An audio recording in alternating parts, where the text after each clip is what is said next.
Welcome to Splatoon 3, where you can use your Salmon rewards to get some pretty cool stuff like, no, not those rewards, these rewards! The scales you get from the King Salmonid can be used to buy colorful splash tags, stickers for your locker, Salmonid figures, and different colored slop suits. But getting those scales is pretty hard because, let's be honest, you've probably failed the Cohozuna wave more than you fail at glowflies, and glowflies is hard in this game. Anyway, since I'm a bit of a completionist who wants to get all the things in Splatoon, I wanted to find out how to defeat the King Salmonid and the best way to collect the most scales possible. To do so, I played a ton of Salmon Run, recorded over 50 different Cohozuna encounters, took notes on what went wrong when we lost and what went right when we won, and used all of that information to get my answer. Watch out gamers, I've committed a science. Today's science is brought to you by Raid Shadow Legends, available for free on PC and your mobile device. Raid has almost 700 playable champions from 14 different factions, and I'm here to tell you about their brand new faction, the Sylvan Watchers. Rather than building a sprawling city on the ground or in a cave, the Sylvan Watchers made their home in the Mistwood, a huge jungle in the east of Teleria. They have a city open to the outsiders called Nyresia, and they've made fast friends with the neighboring Shadowkin and Dwarf factions through shared struggles. That's why these three factions are all in the Nyresian Union Alliance in-game. There's loads of character variety in this faction, with each champion being in tune with nature in a cool and unique way. I'm especially a big fan of King Galkabar, whose design comes with this cool lizard motif. Raid has prepared something special for all new players this Christmas season. Get ready to celebrate the 12 days of Raid. Download Raid Shadow Legends from the link below, copy your player ID from endgame, and then go to 12daysofraid.plarium.com, enter your player ID, then set out on a fun festive adventure that lasts 12 days, running from December 19th to January 10th. Each day, experience a new chapter of this wintry story and play a new minigame for a chance to win some amazing in-game and real-life prizes, including holiday-themed Raid champions and even Amazon gift cards worth up to $1,000. Existing Raid players, don't think we're leaving you out. Head to 12daysofraid.plarium.com, where you can find a special holiday promo code that everyone can use for a small festive gift. New players who use my link will get a free starter pack with this cool in-game loot. Also, if you open Raid for 7 days before February 20th, you can get pro wrestling megastar Ronda Rousey in-game. Use code RAIDRONDA to get a bunch of useful items that will help you level her up. All the goodies will be sent straight to your inbox.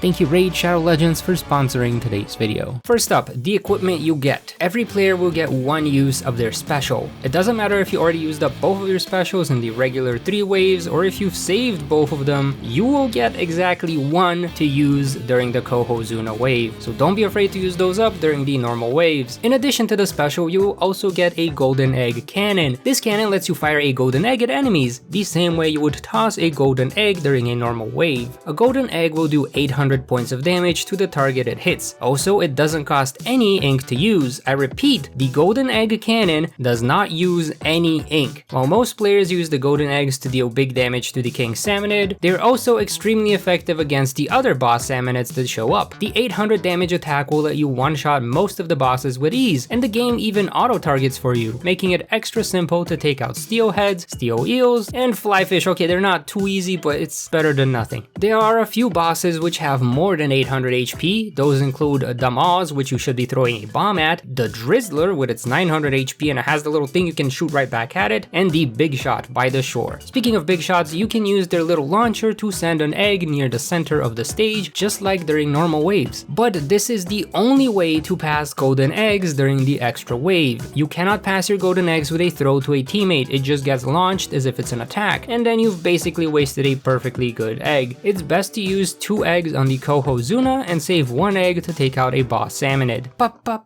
Trivia time! How many golden eggs do you have to throw at the King Salmonid to knock him out? The answer depends on your Salmon Run rank, but assuming that most of you watching are at least a professional part-timer, the Cohozuna you face will have 40,000 HP. If you're an apprentice, part-timer, goal-getter, or overachiever, the Cohozuna will have slightly less HP, somewhere in the 30,000s. But for most players, the 40k HP King Salmonid they encounter will need to be hit by 50 golden eggs. At 3 golden eggs per Salmonid, you have to splat 17 bosses to get enough eggs, and this is a very important thing to remember. You should be splatting the bosses that show up, and unless your teammates are throwing every single golden egg at the Cohozuna, you're gonna have to hit this thing with your main weapons and your specials. Otherwise, you will not clear the wave in time. 50 eggs is a lot, and let's be honest, you usually don't end up delivering 50 eggs in a normal wave, so what makes you think you're gonna suddenly be able to deliver 50 eggs of pain to this guy? When the extra wave starts, the King Salmonid will show up at the shore with 2 to 4 bosses at the beginning of the wave. Bosses will spawn throughout the wave up until there's 25 seconds left on the timer, and the amount of bosses that spawn will depend on your hazard level, which means some of you will only get 12 bosses while others will get well above 16. The Cohozuna itself tends to focus on the player that is closest to it, slowly approaching that player and trying to belly slam them if they get close enough. Apart from the belly slam, the Cohozuna will do exactly 5 splashdown style attacks, where it will jump in the air for exactly 3 seconds and slam down on its target. The jumps start at the 87-second mark, the 71-second mark, the 55-second mark, the 39-second mark, and the 23-second mark, meaning that once it lands on the 20-second mark, the King Salmonid is done jumping around. These splashdowns typically target a nearby player, so you won't see this thing flying halfway across the stage. The 3-second airtime is a good opportunity for you to recharge your ink, take care of approaching Salmonids, or grab a golden egg that the big guy tends to sit on top of. Regardless of whether or not you've won, ran out of time, or got wiped out, you will get some scales as a reward. After all, you're doing overtime, and overtime deserves to be paid. I got these numbers from Lean Yoshi on Twitter and confirmed their validity with the outcomes of the 50 matches I had recorded. Part of science includes double checking everyone's work. The game first determines how many scales you will get, and then it rolls to determine what kind of scales you'll be getting. You will automatically get 2 scales for just encountering the Cohozuna. So even if you do something stupid, like have everyone jump off of the map in the first 10 seconds of the extra wave, you will still get 2 scales. Don't do this, by the way, this is such a waste of time. We just did it to make sure that the 2 scale guarantee was legit. You will also get 1 additional scale for taking out a 12.5% chunk, or 1/8 of the Cohozuna's health bar. You can do this much damage by throwing 6 golden eggs at him and hitting him a few times with your main, and as you can guess by now, you can get up to 8 scales this way. The last method of getting scales is by clearing the extra wave with time to spare, 1 scale for every 10 seconds left on the clock. You can only get up to 3 scales this way. So the most scales you can get from clearing the Cohozuna wave is 13, which will only happen if you manage to defeat the King Salmonid with over 30 seconds left on the clock. The most scales you can get from running out of time is 9, which would happen if the king only has 12% or less of their health bar left. The difference between a failure with just a few HP and a clear in the last second is just 1 scale. On average, when I lost an extra wave, I got 8 scales, which is not too bad, and when I won, I got 11. Except I only cleared the wave about 25% of the time, but hopefully after a bunch of people watch this video, this number will go up. Now, the type of scales you end up getting will vary a lot depending on the hazard level. At their base, you have a 5% chance of getting a silver scale and a 0% chance of getting a golden scale. Yup, 0. That explains a lot, doesn't it? And for every point in your hazard level, you will get an extra 0.045% chance of a silver scale and a 0.009% chance of a golden scale. I did most of my recordings in professional and the lower ends of VP, where my hazard level was around 160. So if you're in the same level, you can expect a silver scale 12% of the time and a golden scale 1.4% of the time. This is Genshin Impact 5-star character odds, by the way. At hazard level max, which is 333 hazard, you will max out your scale rates at 20% odds of a silver scale and 3% odds of a gold scale. Good odds, but also good luck getting your hazard level that high. One idea I've seen circulating online is that you could use the feature that lets you demote yourself to have an easier time with the Cohozuna and farm more scales. I tried this out, demoting myself down to professional part-timer, which is the lowest you can demote yourself, and the hazard level at that rank was always in the 90s. This means that the Cohozuna will still have its 40k HP, and you have a 9% chance of a silver scale and a 0.81% chance of a gold scale. So if you want to farm bronze scales, demoting yourself is a great idea. Otherwise, I would not bother. I guess in theory you do have an easier time clearing wave 3 and getting to the Cohozuna at the lower hazard levels, but overall you'd want to have better odds at getting those silver and gold scales, especially since the Cohozuna itself isn't any easier to defeat at the lower hazard levels. Okay, maybe it's slightly easier because there's like 2 or 3 less bosses that spawn, but like that's a small difference. This brings us up to the most important part of the Cohozuna guide. How do you actually defeat this thing? The bad news is that there wasn't anything anything specific my teams did when we cleared the wave. However, there were a lot of common mistakes I noticed when we failed, which made me realize that the best way to cover this is by talking about the 3 things that you should not do. The 3 reasons you fail a Cohozuna wave. And by avoiding these mistakes, you should be able to clear it a lot more often, or at least manage to do more damage to the big guy. Number 1, everyone is getting splatted. After looking at all the times I lost against the Cohozuna, one thing became super apparent. I compared all sorts of statistics, how many bosses spawned in, how many golden eggs were used, how many specials were used, so on and so forth. But the only common denominator in all of the matches that I lost was the amount of times crewmates got splatted, myself included. Basically, if your team gets splatted over 5 times during the extra wave, you're very likely to fail by running out of time. In part, this is because when you're dead, you cannot take out lesser salmonids, other bosses, paint the floor for movement, or deal damage to the king salmonid. So if you want to clear the extra wave, you're going to have to prioritize staying alive and keeping your teammates alive. This means doing things like taking out the pesky boss salmonids, watching your ink tank so that you can retreat if needed, and don't ignore the lessers. Too many deaths by chum, too many. Number 2, the Cohozuna is too far or too close from the golden eggs. Since the Cohozuna tends to focus on the player closest to it, they tend to focus on the Cohozuna and guide it away from the shore. After all, they're just trying to not get splatted. The only problem with that is that the rest of the bosses, along with the golden eggs, end up left on the shore, far away from the king salmonid. And since you can't pass the eggs and the extra wave, if you want to use them effectively, your teammates will have to waste a couple of seconds swimming towards you and back to shore, and towards you and back to shore. This is a problem because the Cohozuna is basically a DPS check, and you're doing no D while you're swimming around back and forth. On the other end of the spectrum is when the Cohozuna nests on top of the golden eggs. The player it's focused on tends to try and grab an egg or two, only to find them completely blocked. If the Cohozuna is on top of the eggs, just let them be. Number 3, not using your main or special. As I mentioned earlier in the guide, it will take an unrealistic amount of golden eggs to splat the king salmonid with just golden eggs. At least one player should be attacking this thing with their main weapon, and that player should be the one closest to the Cohozuna. If everyone is just gathering golden eggs and chucking them at the big guy, you're gonna fail. Also, if you have the crab tank, use it on the Cohozuna. It's the highest DPS special you can use on him, whether it's in turret mode or just rolling into him, you'll be able to do some pretty decent damage. The other specials are best used for taking out the other bosses and lessers to help keep your team alive. Unfortunately, I could not come up with a foolproof strategy to clear this wave. What separated the wins from the losses was covered in the 3 tips above, but they don't account for things like player skill level, the weapons in rotation, and the boss salmonids that spawn in. 3 flyfish at the start can ruin the run. So while these tips should definitely help you do a bit better against the Cohozuna, they aren't a guarantee you'll clear the wave.